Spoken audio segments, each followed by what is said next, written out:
Oke, assalamualaikum warahmatullahi wabarakatuh. Halo teman-teman, jumpa lagi dengan saya Rani Kartika dalam channel YouTube yang berbagi informasi seputar hukum, seputar perkuliahan, kampus, juga seputar informasi mahasiswa.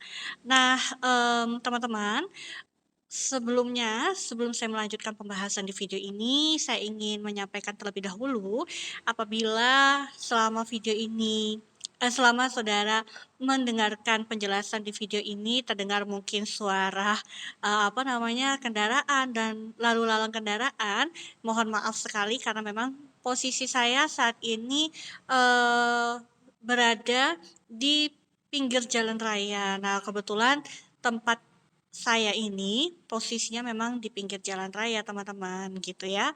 Nah, oke, nggak berlama-lama. Jadi pada pembahasan ini ingin menjawab. Sebenarnya juga di komenan ini saya sudah menjawab ya, tapi saya ingin menge-sharekan ini kepada teman-teman sekalian. Nah, ini berkaitan dengan masalah pertanahan. Secara singkat ada pertanyaan di kolom komentar yang masuk eh, di notifikasi YouTube saya. Di mana pertanyaannya seperti ini, teman-teman mungkin bisa lihat di layar ya.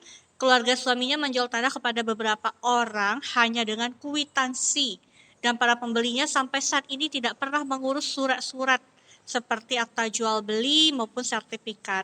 Transaksi sudah puluhan tahun. Saat ini surat tanahnya masih statusnya girik lagi, jadi belum bersertifikat. Malah mau dijual ke pengusaha dan dijadikan sertifikat dengan nilai jual yang lumayan besar. Bagaimana kami bersikap berarti dari pihak si penjual ini ya, apakah sah menerima uang itu atau malah zolim gitu. Nah, pertama teman-teman, gini,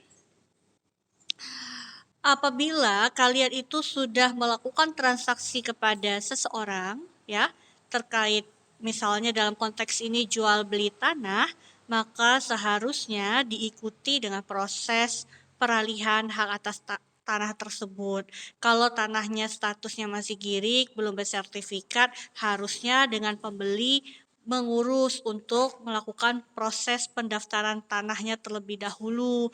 Untuk apa? Untuk memperoleh sertifikat tanah. Baru kemudian dilanjutkan proses jual belinya, dibuatkan akta jual belinya, bayar pajak-pajak atas tanahnya.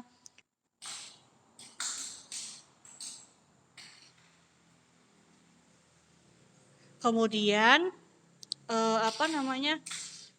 sebentar. Maaf terjeda teman-teman, sedikit tadi ada gangguan teknis. Oke, saya lanjutkan. Baru setelah itu diikuti dengan proses balik nama atas sertifikat tersebut. Jadi tanah yang belum bersertifikat harus disertifikatkan lebih dulu ya, biar bisa ditransaksikan. Kedua yang harus dipahami, kalau sudah bertransaksi dengan seseorang, maka itu harus dilanjutkan gitu ya. Karena apa saudara, apalagi sudah menerima uangnya dan pembeli menerima bukti pembayaran gitu ya. Kwitansi itu kan berupa bukti pembayaran ya. Nah, kok tiba-tiba malah dijual ya ke pengusaha, dijadikan sertifikat dengan nilai jual lumayan besar.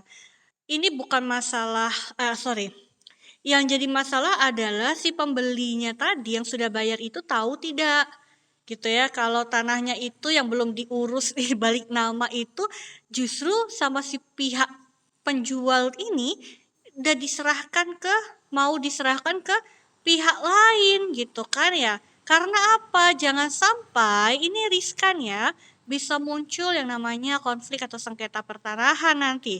Ujung-ujungnya bisa dituntut gitu. Siapa yang menuntut ya? Pembeli kalau misalnya tidak terima gitu ya. Oke lah, kalau misalnya solusinya apa ya misal gitu kan? Soalnya pengusahanya tetap mau beli nih, mereka mau beli dengan jumlah nominal yang besar gitu kan ya. Ya coba temui dulu pembeli yang dulunya itu loh, yang beli tanah dari saudara ya, yang bertanya ini. Nah, ditanyakan prosesnya mau dilanjut atau tidak. Kalau enggak nih ada yang pasti mau beli, dan kalau iya kalau si pembeli bilang nggak jadi dengan alasan satu dan lain hal, ya saudara selaku penjual karena telah menerima uangnya, ya dibalikin dong uangnya kepada pembeli, gitu ya. Uang sejumlah nominal uang yang telah diterima waktu itu. Karena apa? Gitu kan ya. Gini teman-teman, walaupun saudara itu sudah bayar sejumlah nominal untuk membeli tanah, kalau tidak diikuti dengan peralihan hak atas tanah balik nama sertifikat tanah tersebut jadi milik si pembeli, maka tanah itu secara hukumnya masih statusnya adalah sebagai milik si penjual atau milik orang yang namanya tercantum di dalam surat tanah tersebut gitu loh. Jadi ini harus diselesaikan baik-baik gitu ya, dikonfirmasi. Kalau misalnya katanya sini apa, transaksi sudah puluhan tahun gitu, ya coba dicari apakah pembelinya dulu itu masih ada sampai sekarang gitu kan ya.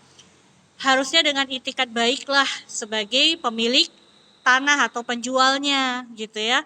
Jangan tanpa informasi apapun kepada pihak pembeli sebelumnya, tiba-tiba tanahnya mau diserahkan aja. Kalau nanti tiba-tiba ada tuntutan bagaimana gitu ya.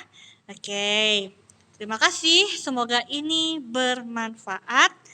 Terlebih terkurang mohon maaf dan silakan ya teman-teman kalau mau informasi terkait hukum lainnya, terutama kalau mau cari tentang video pertarahan versi lengkapnya kalian lihat aja di channel saya Rani Katika Library ini, itu di bagian playlist itu banyak ragamnya teman-teman. Ada tentang pertanahan, ada tentang HKI, hak cipta, perusahaan dan lain-lain. Silahkan dicek ya, ditonton lebih lanjut. Assalamualaikum.